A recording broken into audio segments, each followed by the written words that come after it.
Chief justice D Y Chandrachud ने एक कार्यक्रम में रिटायर्ड जजों और न्यायिक अधिकारियों की पेंशन को लेकर चिंता जाहिर की। उन्होंने कहा कि 20 साल की सेवा के बाद 19 से 20 हजार की पेंशन मिलती है।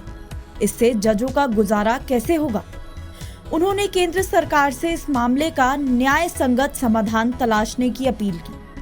सीजेआई चंद्रचूड़ पहले भी जजों के वेतन, भत्ते आदि का मामला उठाते रहे हैं।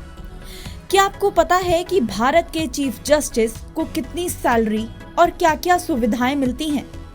सुप्रीम कोर्ट से लेकर हाई कोर्ट के जजों का वेतन भत्ता कितना होता है? रिटायरमेंट के बाद कितना पेंशन और क्या सुविधाएं मिलती हैं? दरअसल भारत में चीफ जस्टिस को 2,80,000 रुपए हर महीने मिलते हैं, यानी सालाना 16,80,000 रुपए तक सैलरी मिलती है।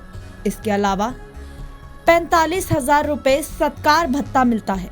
एक रिपोर्ट के अनुसार सैलरी के साथ सीजेआई को एक मुश्त 10 लाख रुपए फर्निशिंग अलाउंस के तौर पर मिलते हैं। सीजेआई को टाइप 7 बंगला मिलता है, जिसमें 24/7 सिक्योरिटी में लोग तैनात रहते हैं। साथ में खाना बनाने से लेकर हर काम के लिए नौकर मिलते हैं। इसके अलावा क्लर्क की सुविधा भी रहती है।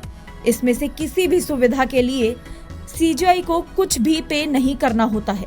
बंगले का भी किराया नहीं देना होता। चीफ जस्टिस ऑफ इंडिया को सरकारी गाड़ी और ड्राइवर की भी सुविधा मिलती है। गाड़ी के लिए हर महीने 200 लीटर फ्यूल भी दिया जाता है और पीएसओ भी मिलता है। सीजेआई को ट्रैवलिंग अलाउंस भी मिलता है। द सुप्रीम कोर्ट जजेस एक्ट 1958 के मुताबिक अगर चीफ जस्टिस ड्यूटी के दौरान कहीं जाते हैं तो उन्हें इसका खर्च दिया जाता है। रिटायरमेंट के बाद की बात करें तो सीजेआई को 1,40,000 रुपए हर महीने पेंशन मिलती है। इसके साथ महंगाई भत्ता और एक बार में 20 लाख रुपए ग्रेचुइटी के तौर पर दिए जाते हैं।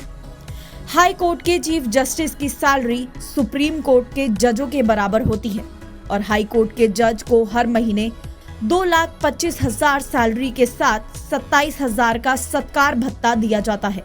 इसके अलावा एक मुश्त 6 लाख रुपए फर्निशिंग अलाउंस के तौर पर भी दिए जाते हैं। सुप्रीम कोर्ट के जजों को हर महीने 2,50,000 रुपए सैलरी, 34,000 रुपए सत्कार भत्ता और एक बार में 8 लाख रुपए फर्निशिंग अलाउंस दिया जाता है। साथ में एक बंगला, सरकारी गाड़ी और ड्राइवर जैसी सुविधा भी दी जाती है। सुप्रीम कोर्ट के जजों की सैलरी, पेंशन और भत्ता का खर्च भारत सरकार उठाती है और हाई कोर्ट के जजों का सारा खर्चा राज्य सरकार उठाती है। सुप्रीम कोर्ट और हाई कोर्ट के चीफ जस्टिस और जजों का वेतन, भत्ता और सुख सुविधाएं अलग अलग कानून से संचालित होती हैं। सुप्रीम कोर्ट की बात करें तो सीजेआई और जजों की सैलरी, भत्ते जैसी चीजें सुप्रीम कोर्ट जजेस एक्ट 1958 के जरिए संचालित की जाती हैं। इसी तरह हाई कोर्ट के चीफ जस्टिस और जजों का वेतन, भत्ता हाई कोर्ट जजेस एक्ट 1954 के जरिए संचालित किया जाता है। भारत सरकार के न्याय विभाग के मुताबिक भी सुप्रीम कोर्ट या हाई कोर्ट के जजों की सैलरी या भत्ता बढ़ाने की बात आती है तो इन कानूनों में संशोधन करना पड़ता है। एनबीटी ऑनलाइन की रिपोर्ट।